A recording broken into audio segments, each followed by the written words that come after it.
On parlait du conseil communal de Namur. Un jeune, Richard Dessart, va prendre la parole ce soir à la séance. Il va déposer ce que l'on appelle une interpellation citoyenne. Il voudrait que la ville entame des démarches pour mieux mettre en valeur, reconnaître son folklore. Ce jeune professionnel du tourisme y connaît quelque chose puisqu'il estime que Namur aurait beaucoup à y gagner. Il travaille dans le secteur et ce jeune voudrait notamment que les échasseurs soient reconnus comme patrimoine culturel et immatériel de l'humanité par l'UNESCO, comme le sont par exemple le carnaval de Binche ou le doudou à Mons.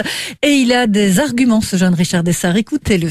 C'est quand même un patrimoine qui est très ancien. Il date au moins de 1411. C'est une année où ça a été interdit tellement c'était populaire, donc c'était déjà bien ancré. C'est un patrimoine qui fait partie de l'identité de la ville. Et puis surtout, ça a toujours eu lieu sans discontinuer. C'est les principaux critères pour être reconnu par l'UNESCO. En termes touristiques, c'est un impact très fort de pouvoir dire, voilà, notre commune a un patrimoine, a un folklore qui est reconnu par l'UNESCO. Ça peut pousser et les touristes autonomes et les tour opérateurs à choisir une destination plutôt qu'une autre. C'est important de mettre en valeur le folklore et on voit par exemple que sur Binche, ça a quand même eu un impact positif et même dans la mentalité des gens en Belgique, les gens se disent, bah tiens, Binche, c'est une ville qui peut être intéressante à visiter, on pourrait même aller faire un tour, aller manger un bout là-bas. Ça marque les esprits. Surtout que Namur accueille l'Européade, donc c'est le festival européen de folklore l'année prochaine, donc ça pourrait être pas mal. Une interview réalisée par Serge Autier ce matin et dans son interpellation ce soir, ce jeune demande également une meilleure mise en valeur du carillon de Namur et il soutient aussi que la frite belge a des origines namuroises et que la ville pourrait utiliser